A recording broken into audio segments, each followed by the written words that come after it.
13 ans d'existence pour l'AMAD Burundi, une action auprès de 37 000 enfants, dont 12 000 pris en charge directement par l'association.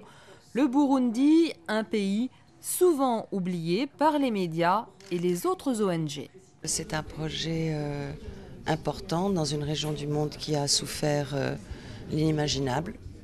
Et je pense qu'on n'est même pas au bout des découvertes de l'atrocité et d'une situation quand même assez unique avec le prix que les enfants ont dû payer. Et c'est dommage, on n'en parle pas assez, mais enfin, on est heureux que l'AMAD ait été présente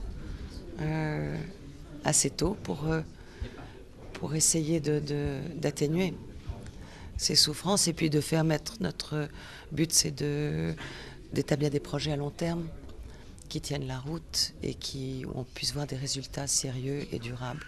L'AMAD mondiale travaille avec des actions de terrain. Quand l'AMAD nous soutient, par exemple, pour envoyer les enfants à l'école, ce sont des enfants qui, par après, seront capables de prendre en main leur destin. Et quand on s'investit pour les encadrer dans l'amour, dans l'affection, dans le respect des autres, ce sont des personnes qui après vont améliorer leur société. On a déjà des résultats. Il y a des enfants qui avant étaient des bénéficiaires, qui sont maintenant des responsables. Un travail quotidien reconnu. Il ne faut jamais baisser les bras.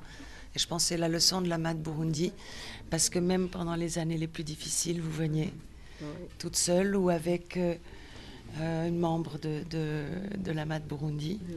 Même quand c'était difficile de voyager, quand c'était difficile et que la situation était dramatique, eh bien l'AMAD Burundi n'a jamais baissé les bras. Alors on est là, l'AMAD mondiale, pour les soutenir, leur donner courage, aider financièrement, évidemment.